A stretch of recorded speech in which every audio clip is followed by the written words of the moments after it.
The search is on in St. Pete for an armed carjacker. Police say he crashed a rental car, then carjacked a Good Samaritan that tried to help him.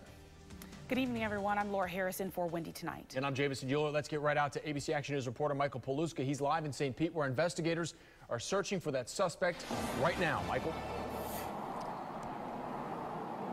Well, you know, Jamison, a pretty horrific crash out here. What St. Pete police tell us is that a car was making a right onto 4th Street North here in St. Pete when it was hit by the suspect that was fleeing in another vehicle. Let's show you some of the pictures that St. Pete police gave us.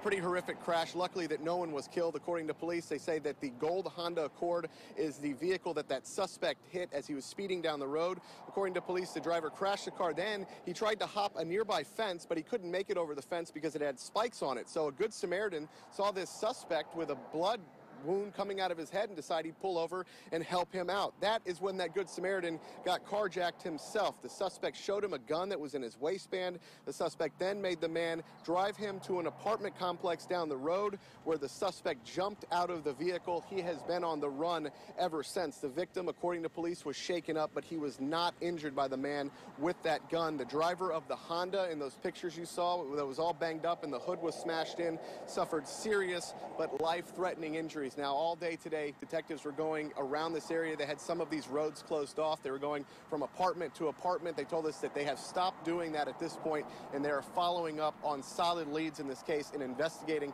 some of the people that may be involved. It was a leased vehicle, so they're looking into the lease and who may have leased that car. The suspect information we have is that he's possibly 15 to 18 years old.